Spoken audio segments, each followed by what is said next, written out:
오늘 본문 말씀 가지고 하나님의 의, 칭의 제목 같이 한번 할까요? 시작. 하나님의 의, 칭의 이런 제목 함께 나눕니다.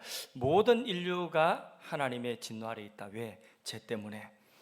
이러니까 어떤 사람들 가운데는 아니 무슨 하나님이 사랑의 하나님이라면서 하나님이 그렇게 진노하시느냐, 이런 여러 가지 이유를 들어서 반발하는데 복음의 진수라고 하는 책이 있습니다. 프란시스 셰퍼, 20세기 기독교 지성가이신데 이분이 쓴 이 책에 보면 그런 항변을 하는 사람의 그 질문 한 가지를 인용을 해보았습니다. 그 책에 있는 내용인데, 어떤 사람이 고작 70년밖에 안 되는 인생 살면서 제 아무리 평생 죄를 짓는다고 한들 어떻게 그로 인하여서 영원한 형벌, 영원한 정죄를 당할 수 있는가, 이렇게 이제 항변을 하는 것입니다. 여기에 대해서 이 책에 보면 프란시스 셰프 박사는 답하기를, 정작 중요한 것은 누가 얼마만큼 많은 죄를 짓고 얼마만큼 큰 죄를 짓고 얼마만큼 적게 짓고 조금 지었느냐, 이게 문제가 아니라는 거죠. 누구에게 죄를 지었느냐, 누구에게 범죄하였느냐, 이것이 중요하고 이게 핵심이, 죄의 핵심이라는 거죠. 죄는 하나님께 대한 반역입니다. 그래서 범죄한 인류는 하나님의 진노를 피할 길이 없는 것입니다. 그래서 인류는요, 어찌 보면 희망이 없습니다. 나도 여러분도. 로마서 3장 10절 말씀에 의인은 없나니 한 사람도 없다. 그럼 나는요, 여러분은요, 우리도 의인이 아니라는 거죠. 하나님 앞에 당당하게 서서 나 천국 들어갈 확신이 있고 그만한 내가 공로가 있습니다 할 사람은 아무도, 한 사람도 없다는 것입니다. 로마서 3장 20절 말씀에 율법의 행위로는 그의 앞에, 하나님 앞에 어렵다 하심을 입을 육체가 없다고 했습니다. 율법을 우리에게 갖다 대면 우리는 그 율법 앞에서 죄인으로 드러날 뿐이라는 것이죠. 율법을 기준으로 하면 누구도 살인죄뿐만 아니라 도덕군자라 할지라도 그 율법의 의로서는 하나님의 영광에 이를 자가 없는 것입니다. 마치 지난주 말씀드린 것처럼 헤엄을 쳐서 태평양 바다를 건너가려고 하는데 수영 전혀 못하는 사람이나 수영 선수나 똑같이 헤엄쳐서 태평양 바다 건널 수 없다는 거죠. 그게 바로 뭐냐 하면 바로 우리 인간의 죄인된 실존 모습이라고 하고, 그리고 하나님의 진노를 피할 수가 없다, 모든 인류가. 그러면 정말 방법이 없을까요? 누구도 하나님의 그 영광의 나라에 들어갈 수 없을까요? 자, 지금까지는 굉장히 전망이 어둡고 절망적이었습니다. 우리의 인간의 모습을 비춰보니 유대인이든 헬라인이든 이방인이든 모든 인류는 절망이었습니다. 우리의 행위를 비춰보니 절망이었습니다. 그런데 이 로마서에 오늘 읽은 21절부터 바울의 논증이 완전히 바뀝니다. 파격적인 변화가 일어납니다. 21절 봅니다.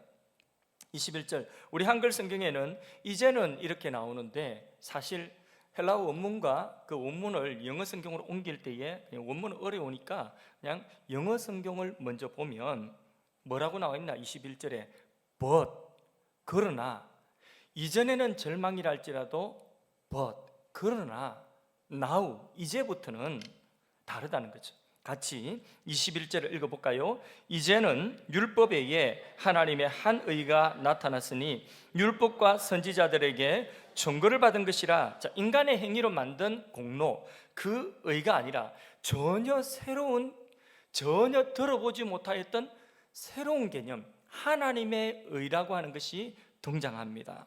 이 의는 율법과 선지자들, 다시 말해서 구약 성경에 이미 예언되어져 있던 것인데, 그런데 이 의를 듣는 자는, 하나님의 의를 입는 자는 하나님 앞에 서게 되고, 우리 인간의 행위의 그 공로가 아니라는 거죠. 하나님이 만들어주신 하나님의 의를 입는 자는 하나님 앞에 서게 되는, 그래서 하나님의 영광의 나라에 들어가게 되는 그런 일이 있게 된다는 거죠. 그럼 이 의는, 하나님의 의는 구체적으로 뭔가? 22절 함께 읽습니다. 곧 예수 그리스도를 믿음으로 말미암아 모든 믿는 자에게 미치는 하나님의 의니 차별이 없는. 이 의는 뭐라고요? 예수 그리스도를 믿음으로 얻는 의. 예수를 믿음으로 하나님의 영광의 나라에 들어갈 수 있는 그런 의가 있다는 거죠. 너무 쉽습니다. 한 가지, 예수 믿으면 된다는 것입니다. 그게 은혜라는 거죠. 왜? 인간의 행위가 개입됨이 없으니까.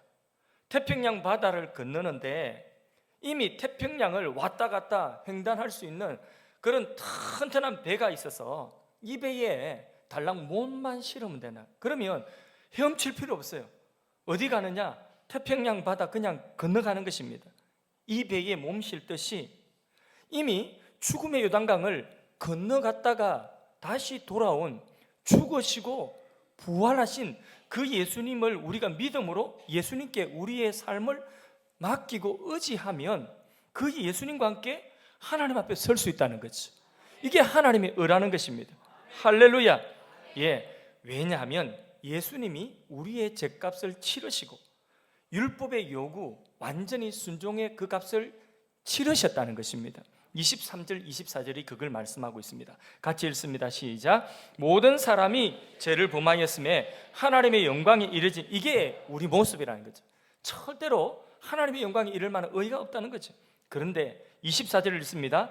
그리스도 예수 안에 있는 속량으로 말미암아 하나님의 은혜로 값없이 의롭다 하심을 얻은 자 되었느니라. 아멘. 어떻게 값없이 의롭다함을 얻었다고요? 예수 그리스도 안에 있는 속량이란 말이 어려운데 이건 대속이라는 거예요. 그것도 어렵습니까? 그건 뭐냐면 예수님이 우리 죄를 대신 지시고 우리 죄를 다 짊어지시고 예수님이 우리 대신 십자가에서 죄값을 치르셨다는 거죠. 죽으심으로, 그분이 십자가에 죽으심으로 죄값은 사망, 그 죄값을 치르셨다는 거죠.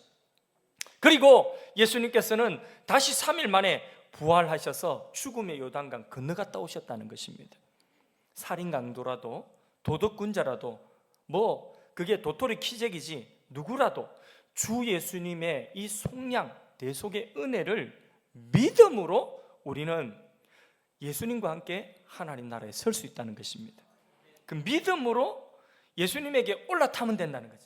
예수님의 십자가의 공로를 그냥 붙들고 올라타고 붙들기만 하면 된다는 거예요. 그러면 우리도 죽음에 삼켜지지 않고 하나님의 영광의 나라에 이르게 된다는 거예요. 하나님 앞에 설 때에 하나님 저 여기 있어요. 하나님과 영원히 살 거예요. 영원히 천국 들어갈 거예요. 그래 오냐 잘 왔다 할 수 있는 그런 의가 덧입혀진다는 것입니다. 이것을 하나님의 의다. 이게 우리에게 덧입혀진 의라고 해서 칭의다. 이 구원의 길, 이 의의 길은 갑자기 나타난 것이 아니라고 했죠. 이미 율법과 선지자들에 의해서, 다시 말해서 구약 성경에 이미 예언되어졌고 구약 성경에 말씀하신 대로 하나님의 의가 이제 예수님 오심으로 세상에 나타났다는 것입니다. 구약 성경의 여러 계시들 가운데서 예수님을 보여주는 것들이 너무 많아요. 그 중에서 가장 대표적인 것이 제사죠. 제사, 속죄의 제사. 내가 죽어야 되는데 누가 죽었냐? 양이 죽어요. 죄 없는 양이 피 흘려 죽어요. 그러면 그 양이 죽은 것을 내가 죽은 것으로 여겨준다는 것입니다. 이게 구약의 제사라고 한다면 내가 죽어야 되는데 죄는 내가 지었는데 누가 죽어요? 예수님이 십자가에 죽었다는 거죠. 예수님이 십자가에 죽으신 그것을 내가 죄값 치러서 죽은 것으로 여겨주신다는 것입니다. 이게 바로 뭐냐면 칭의, 하나님이 세상에 나타내 보여주신 하나님의 의라는 것입니다. 자, 여러분, 그러면 이 하나님의 의가, 칭의가 어디서 시작되었느냐? 근원이 어디 있느냐? 24절 다시 한번 띄워줘 보세요. 24절 잘 보시고, 이 하나님의 의가 어디에서 시작되었는가? 잘 보세요. 단어를 보세요. 어디서 시작되었죠? 속량보다 은혜요. 은혜. 하나님의 은혜로, 하나님의 은혜, 성부 하나님의 은혜에서 시작된 거죠. 그리고 이 칭의 하나님의 의는 무엇에 근거를 두고 있습니까? 잘 보세요. 24절. 무엇에 근거를 두고 있죠? 이제 속량이 나오는 거예요. 성자의 속량, 십자가에서의 대속, 속량, 그것이 근거가 돼요. 우리가 의롭다함을 입는 근거가 되었다는 거죠. 그러면 우리가 의롭다함을 입는데 그런데 어떻게 그 하나님의 의를 내 것으로 덧입느냐, 어떻게 내 것으로 만드느냐. 22절을 한번 띄워주세요. 22절 같이 잘 보세요. 잘 보시고 저 안에 찾아내 보세요. 자, 어떻게 이 하나님의 의를 내 것으로 만듭니까? 그렇죠, 믿음으로. 이것도 믿음도 성령이 주셨어요. 그래서 믿음으로 하나님, 성부께서 은혜로, 성자께서 속량하심으로 이루신 그 대속을, 그 하나님의 의를 우리가 믿음으로 내것 만든다. 그게 칭의라는 거죠. 믿음으로 내것 만드는데, 내가 믿으면, 예수를 믿으면, 그러면 어렵담을 잊는다는 것이죠. 하나님 앞에 설 수 있고 하나님의 영광의 나라에 들어갈 수 있다는 것입니다. 할렐루야. 여기에 우리가 더 똑똑해야 될 필요 없어요. 지금 좀 부족하니까 더 공부하고 더 똑똑해라 그럴 필요 없다는 거죠. 그냥 믿으면 된다는 거죠. 더 예뻐지고 더 아름다워지려고 노력할 필요 없다는 거죠. 지금 충분히 예쁩니다. 충분히 아름답습니다. 더 이상 예뻐지려고 노력하지 마십시오. 예쁩니다.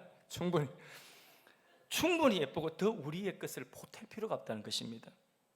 바로 예수님이 이루어놓으신 이 속량, 예수 그리스도의 속량을 믿으면 된다는 거죠.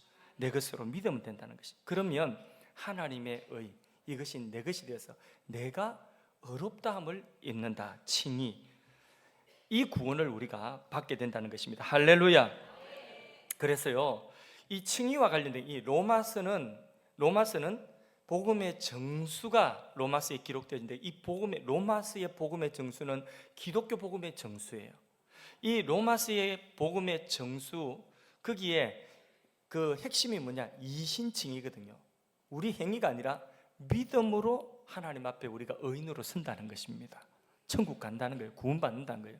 그럼 이 칭의가 로마서의 가장 중심된 주제인데, 그런데 이 칭의와 관련되어져서 로마서에 계속 반복되어지는 단어들이 나옵니다. 그게 뭐냐면, 첫째는 율법이고, 그 다음에 은혜고, 그 다음에 믿음이라고 하는 단어가 나오거든요. 자, 이 세 가지 중요한 키워드는 로마서에 계속 나옵니다. 칭의와 관련되어져서. 그래서 율법, 은혜, 믿음, 이 세 단어가 칭의와 관련하여서 어떤 관계에 있는가 하는 것을 우리가 정리를 해볼 필요가 있습니다.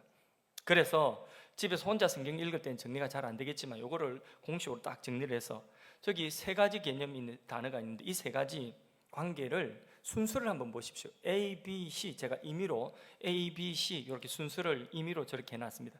A, B, C 중에서 로마서의 말씀대로 간다면, 자, 어떤 것이 정답이겠습니까? A, B, C 중에서 C, 맞죠? 그러면 A는 뭐가 틀렸습니까? 로마서의 말씀에 의하면 율법을 앞세우는 거죠. 율법은 행위예요.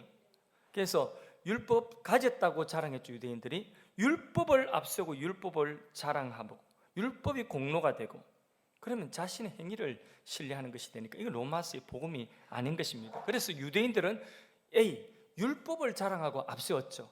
그러나 그것으로는 어렵다함을 얻지 못하고 하나님의 영광에 이르지 못하죠. 하나님의 진노를 피할 길이 없죠. B는 뭐가 잘못됐어요? B를 잘 보세요. B는 뭐가 잘못되었죠? 그렇죠. 은혜와 믿음의 순서가 바뀌었어요. 뭐가 먼저 와야 되죠? 은혜가 먼저 있고, 그 은혜를 믿음이라고 하는 수단으로 받는 거죠. 그 믿음조차도 누가 주시는 거죠? 하나님이 선물로 주신 것이라고 말씀하고 있죠. 그렇죠?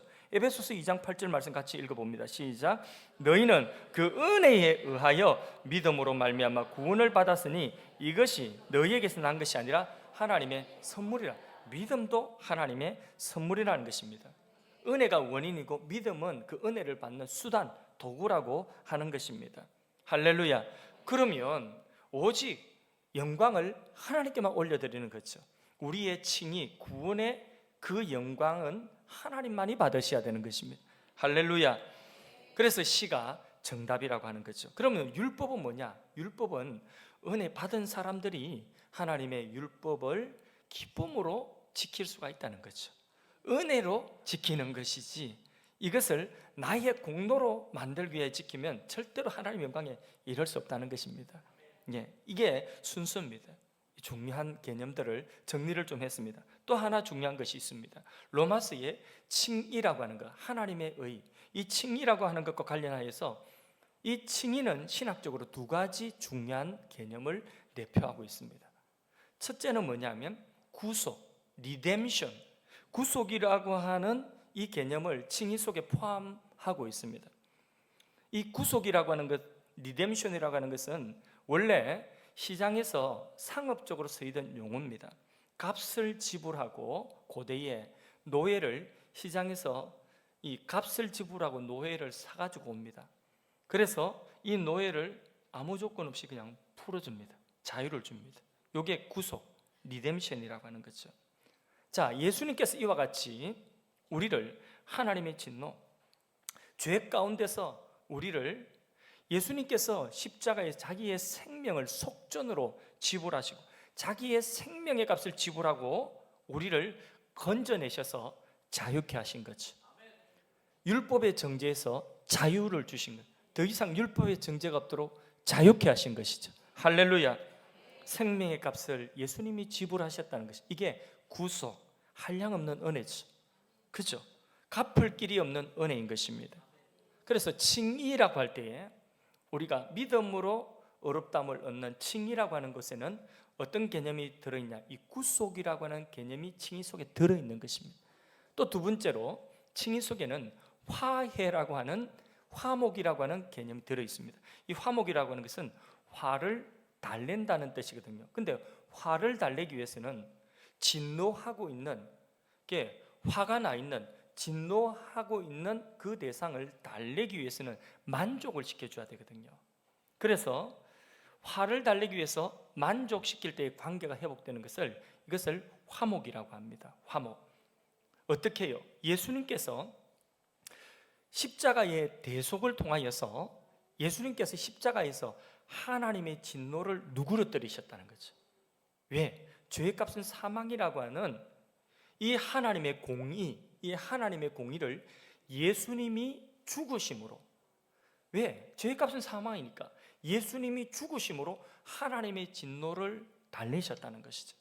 하나님의 진노를 달래시고 이제 더 이상 믿는 우리는 하나님의 진노에서 벗어나고 이제는 하나님과 원수가 아니라 화목되었다는 것. 이게 칭의라고 하는 개념 속에 이 화목이라는 개념이 또 같이 포함되어 있는 것입니다. 자, 25절 26절이 그것을 말씀하고 있습니다. 25절 26절을 같이 읽습니다. 시작. 이 예수를 하나님이 그의 피로서 믿음으로 말미암는 화목제물로 세우셨. 그의 피가 화목제물이 되셔서 하나님의 공의를 만족시켰다는 거죠. 하나님의 진노를 누그러뜨리신다. 그래서 읽습니다. 그 뒤에 이는 하나님께서 길이 참으시는 중에 전에 지은 죄를 강가하심으로 자기의 의로우심을 나타내려 하심이니 곧 이때에 자기의 의로우심을 나타내사 자기도 의로우시며 또한 예수 믿는 자를 의롭다려 하심이라. 아멘. 이렇게 칭의라고 하는 것은 화목의 내용을 담고 있는 것입니다. 하나님의 이해할 수 없는 그 사랑의 뜻을 따라서 예수님께서 십자가에 죽으신 그 행위가 의롭잖아요, 그죠? 그분의 의로우신 같이, 예수님의 의로우신과 같이 예수 믿는 우리도 의롭다고 하기 위함이라. 이게 복음이라는 거죠. 할렐루야. 놀라운 은혜 아닙니까? 맞습니까? 바울은 이제 이 칭의와 관련하여서 지금까지 이 칭의, 하나님의 의를 다 설명하고 난 이후에 바울은 유대인들에게 질문합니다. 유대인들에게 질문하는데 유대인들이 뭘 자랑했어요? 율법을 자랑했죠. 예, 할례 자랑했죠. 그런 유대인들에게 질문하는데 첫 번째 질문이 뭐냐? 지금도 뭐 너희들 자랑할 것 있냐? 라고 질문하는 거죠. 27절 28절 말씀 같이 읽습니다. 그런즉 자랑할 때가 어디냐?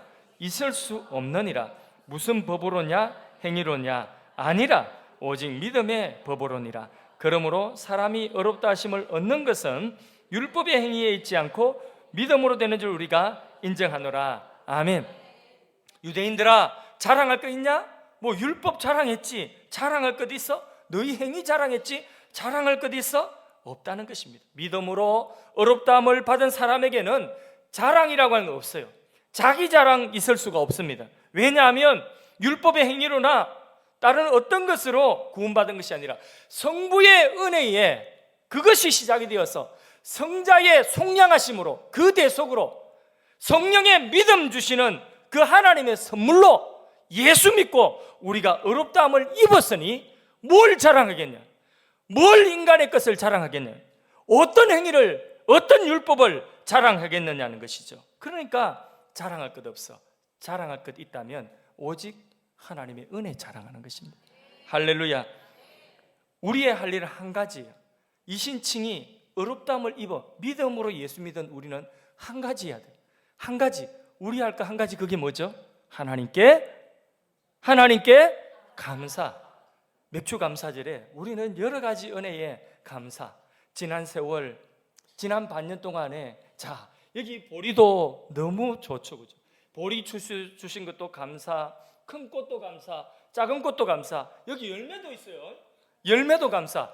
보는 것마다 다 감사. 하나님은 우리에게 주신 당연한 것 없이 모든 환경과 조건이 감사한 것이지만은, 그러나 그 모든 감사보다도 더 근원적인 감사가 있으니 그 감사는 무엇이냐? 이런 것 없다 할지라도 우리가 감사해야 되는 근원적인 감사가 있으니 이게 바로 뭐냐? 이신칭이 하나님의 의를 우리에게 입혀주셨다는 것입니다. 구속과 하나님과의 화해되어서 하나님의 나라에 이르는 이 의를 우리에게 주셨다는 거예요. 하나님, 오늘 밤이라도 하나님 우리를 불러가신데도 하나님 저 왔어요. 하나님 저 왔어요. 저 영혼 받아주세요. 하나님과 영원히 살 거예요. 이 천국에서 지금부터 저 살 거예요. 이래도 하나님께서 오냐? 그래야지 하고 받아주시는 그 의가 바로 우리에게 있다는 것입니다. 할렐루야. 이것이 우리 맥주 감사절의 첫 번째 근원적인 우리의 감사인 줄로 믿습니다. 바울은 이제 이 칭의와 관련해서 유대인들에게 두 번째 질문합니다. 두 번째 질문. 그 질문은 뭐냐? 이 구원의 길에, 이 의의 길에 유대인들과 이방인의 차별이 있느냐? 왜 이 질문을 하냐면 로마서를 받는 로마 교회가 유대인 그리스도인과 이방인 그리스도인이 서로 니 잘났다고 자랑하는 것입니다. 서로 시기하는 것입니다. 유대인들은 이방인들을 경멸하고 이방인들은 유대인들을 질시했습니다. 이렇게 서로 나 잘났다고 하는데 구원의 길은 한 가지라는 거죠. 그래서 차별이 없다. 차별이 있는 줄 아느냐? 그거 질문하는 거예요. 29절, 30절 읽습니다. 시작. 하나님은 다만 유대인의 하나님이시냐? 또한 이방인의 하나님은 아니시냐? 진실로 이방인의 하나님도 되시느니라. 할례자도 믿음으로 말미암아 또한 무할례자도 믿음으로 말미암아 의롭다 하실 하나님은 한 분뿐이시라. 아멘. 차별이 없는 의의 길, 구원의 길이라는 것입니다. 그러니 네가 좀 낫다, 내가 좀 낫다, 내가 네보다는 낫지, 네는 왜 그것밖에 못하냐? 자기 자랑하지 말고, 넌 무시하지 말고, 이방인도 유대인도 오직 하나, 하나님께 뭐만 하라고요? 감사만 하라는 것입니다. 할렐루야. 자, 질문 세 번째 질문 또 합니다. 바울이. 그렇다면 우리가 믿음으로 은혜로 칭의를 받았다고 한다면, 그러면 천국 간다면 그럼 행위는, 율법은 파기되었느냐? 이 질문을 하는 거죠. 31절 읽습니다. 시작. 그런즉 우리가 믿음으로 말미암아 율법을 파기하느냐? 그럴 수 없느니라. 도리어 율법을 굳게 세우느니라. 유대인들이 보기에는 바울이 오해를 되게 많이 받았어요. 유대인들한테. 왜냐하면 율법 폐기론자다. 바울이 믿음 하니까, 하나님의 은혜로 구원받는다니까 율법을 갖다가 무시하고 율법을 폐기하는 사람으로 유대인들이 오해했던 거죠. 그래서 바울 가는 곳마다 바울 죽이려고 하는 사람이 나왔고 바울을 고소하는 사람들이 막 나왔던 것입니다. 왜? 오해 때문에. 율법 폐기론자로 오해를 받았던 것입니다. 그러나 여기에 그럴 수 없다는, 율법 폐기 안 된다는 것입니다. 우리의 행위가 우리의 행위로 구원을 받지 않는다고 해서 우리의 행위가 없느냐? 아니라는 것입니다. 바울의 대답은 그럴 수 없다, 그럴 수 없다. 도리어 은혜가, 다시 말해서 믿음이 율법을 더욱더 굳건하게 세우느니라. 무슨 말이냐면 은혜 받은 사람이 율법의 중심을 가지고 지킬 수 있다는 거죠. 은혜 받은 사람이, 믿음이 있는 사람, 은혜 받은 사람이 율법도 지킬 수 있다는 것입니다. 이로써 여기서 또 두 번째 중요한 뭔가가 나오죠. 칭의라고 하는 것과 칭의 이후에 성화, 칭의라고 하는 첫 번째 구원과 계속 우리가 자라가야 되는 구원, 이 성화 사이에 관계가 나옵니다. 이 관계가 정리가 되는 거죠. 자, 질문해 볼게요. 여러분들 이해를 하고 있는지. 칭의가 먼저입니까? 성화가 먼저입니까? 그건 확실하죠, 그죠? 예, 칭의는 먼저 우리가 단번에 받는 거예요. 예수 믿음으로 단번에 오는 거예요. 예, 그 다음에 이제 성화가 오죠, 그죠? 그러면 또 두 번째 질문합니다. 조금 더 이제 정확하게 이해했는가 다시 한번 점검하는 질문입니다. 칭의가 있습니다. 이 칭의에 의해서 성화가 영향을 받을까요? 아니면 이 성화에 의해서 이 칭의가 영향을 받을까요? 칭의에 의해서 성화가 영향받는 게 맞죠? 그렇죠. 이게 로마서의 복음이에요. 칭의와 성화의 관계는 이겁니다. 그런데 사람들은요, 자꾸 자기 행위를 자랑하려고 해요. 자기 행위를 의지하려고 해요. 그래서 이 성화를 가지고 칭의를 판단하려고 합니다. 그래서 유튜브 보세요. 그러면요, 많은 설교 강의들이 있는데 좀 세다 하는 사람들, 좀 자극적인 말을 하는 사람들 가운데서 많은 사람들이 이런 강의들하고 설교를 하는데 이 성화를 가지고 칭의를 갖다가 취소될 수 있다고, 성화를 가지고 칭의를 판단하는 그런 경우가 많이 있습니다.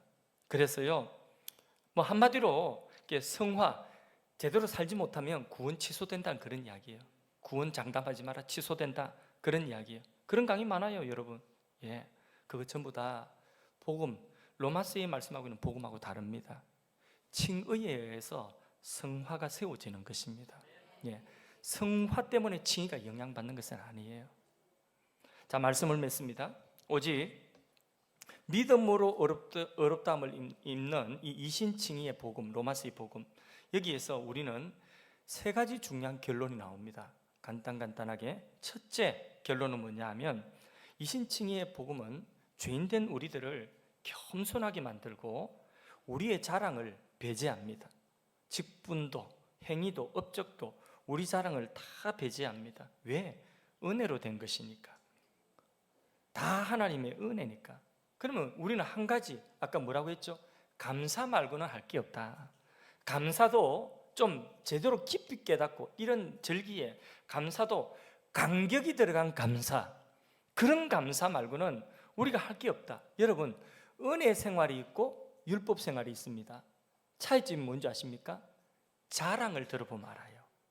은혜 생활은 뭘 자랑하죠? 은혜 자랑하죠. 율법 생활은 뭘 자랑할까요? 행위 자랑하는 거예요. 그래서 자기 행위, 자기 직분, 자기 업적 자랑하는 것이, 이게 율법 생활이에요.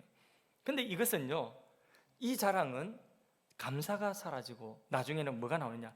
불평이 생기고 자기보다 못한 사람 무시하고 비난하고 정죄하고.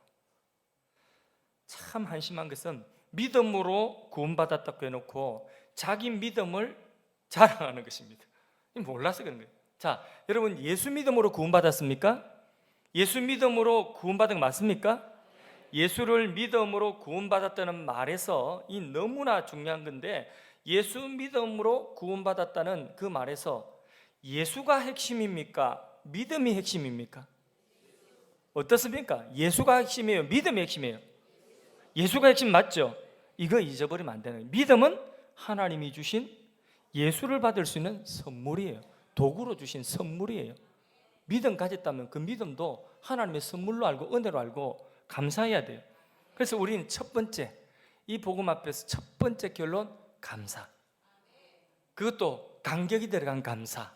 할렐루야. 맥주절, 예수 믿게 된 이 믿음, 하나님 앞에 감사할 수 있기 바랍니다. 두 번째 결론, 이신칭의의 복음의 결론은 뭐냐면 교회를 하나 되게 하는 것입니다. 차별을 배제하는 거죠. 자, 왜? 유대인도 은혜로, 이방인도 은혜로, 너도 은혜, 나도 은혜. 그러니까 네 잘났다 내 잘났다 할 게 없다는 것이죠. 내가 네보다 조금 낫다, 넌 무시하고 그럴 거 없다는 것이죠.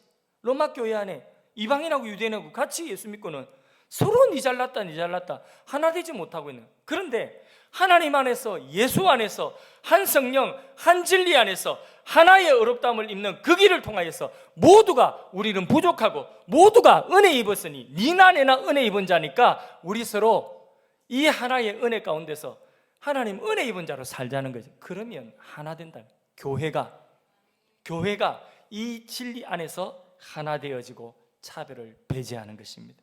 이게 두 번째 결론이에요. 우리 교회가 바르게 복음을 깨닫고 복음을 진정으로 믿음으로 말미암아 우리 안에 이 교회 안에 하나 되어지는 복음 안에 하나 된 그런 공동체 되기를 바랍니다. 누구도 자랑할 것 없어요. 세 번째 마지막 결론입니다. 율법을 굳건하게 세우는 것입니다.